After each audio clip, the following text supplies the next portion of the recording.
अस्सलाम वालेकुम। मैं हूं doctor Hafsa Haider, homeo physician. आज हम जिस टॉपिक पे बात करने वाले हैं उसका नाम है ईसोनोफिलिया। ईसोनोफिल किसको कहते हैं? हमारे जिस्म के अंदर जो खून है उसके कंपोनेंट जो है वो तीन चीज़ों से मिलकर बना है।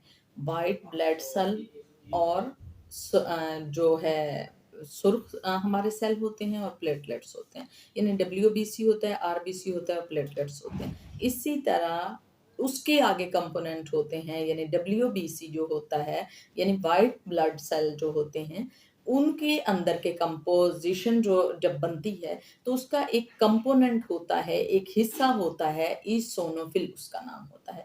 ईसोनोफिल जो होता है, अगर उसकी जो उसका जो हुजम होता है 0.7 होता है।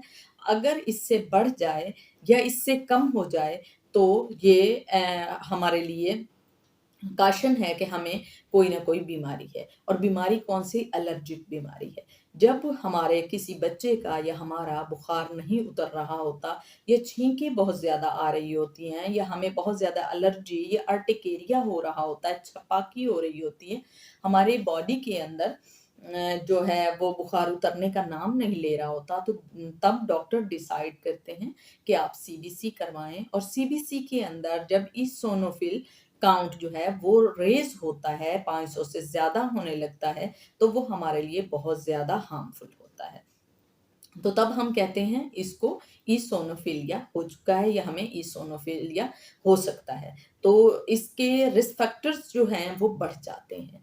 तो इसका रेट कम भी हो जाता है। अगर कम हो तो उसका मकसद ये होता है कि कोई पेशेंट बहुत ज़्यादा डिप्रेशन में है, और अगर बढ़ जाए तो उसका मतलब ये होता है कि पेशेंट जो है वो एलर्जिक है, उसको एलर्जी हो रही है।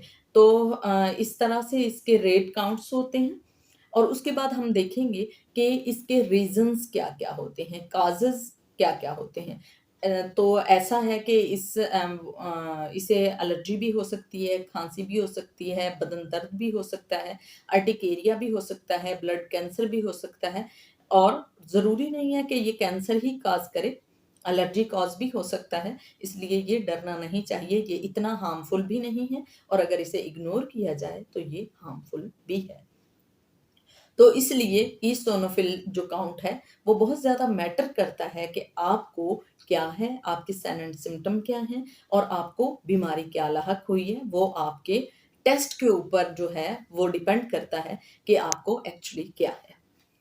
उसके बाद हम ये देखते हैं कि ईसोनोफिलिया जब हो चुका होता है तो किस तरह का फ़ील आता है। काज़ेज़ तो मैंने आपको बता दी कि ये रीज़न्स होते हैं, यानी अगर आपको रिनाइटिस है, या आपको अस्थमा है, या आपको बहुत ज़्यादा एलर्जी है, या आपको जो है क्या या आपको साँस नहीं आ रही है, तो तब हमें फ़ील होता है ईसोनोफिलिया कहीं हो ना गया हो।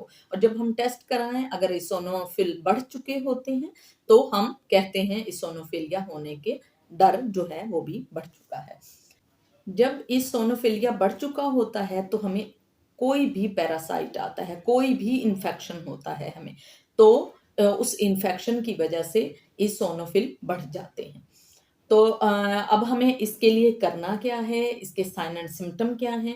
इसके साइन एंड सिम्पटम सबसे पहले ये होते हैं, साँस में तकलीफ़ होती है, साँस नहीं लिया जाता, खाँसी आपको होती है, दमा आपको होते हैं, आपको एस्थेटिक जो होते हैं अटैक्स वो आना शुरू हो जाते हैं। तो इसके लिए होम्योपैथी में बहुत अच्छी मेडिसिन है, जो कि फ़ौरन ही कवर कर लेता है, और ये ख़ास तौर पर एक्यूट कंडीशन में बहुत ज़्यादा इफ़ेक्टिव होता है। और हमारे इसोनोफिलिया बढ़ता ही तब है जब हमें एक्यूट कोई इन्फेक्शन होता है उसकी वजह से। तो एक्यूट कंडीशन में बहुत ज़्यादा मेडिसिन है होम्योपैथी में, तो होम्योपैथी की मेडिसिन के बारे में बात कर लेते हैं।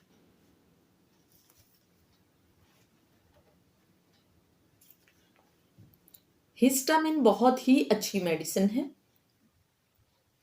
सॉरी, लाइट चली गई। बहरहाल हमने अपनी वीडियो को कंप्लीट करना है। इस सोनोफिलिया में हिस्टामिन 200 बहुत ही अच्छी मेडिसिन है, इलियम सीपा बहुत अच्छी मेडिसिन है, एकोनाइट बहुत अच्छी मेडिसिन है। तो ये मेडिसिन ऐसी हैं कि हम इसमें ले सकते हैं। सल्फर बहुत अच्छी मेडिसिन है, सोराइनम बहुत अच्छी मेडिसिन है। जिस तरह के सिम्पटम होंगे उसी तरह के ही हम जो मेडिसिन है वो इस्तेमाल कर सकते हैं। तो आपको अगर स्टूडेंट हैं आप मेरे, तो आपको अगर पूछना हो तो कोई भी कंडीशन, जिस तरह की कंडीशन होगी उसी तरह की हम मेडिसिन देंगे। और अगर आप मेरे स्टूडेंट नहीं हैं और कमेंट बॉक्स में आप पूछना चाहते हैं तो आप पूछ सकते हैं। और आपको अगर ये वीडियो पसंद आई हो तो प्लीज़ आप इसको लाइक कीजिएगा, शेयर कीजिएगा, सब्सक्राइब कीजिएगा और लाइट आने का इंतज़ार करेंगे। ओके, अल्लाह हाफ़िज़।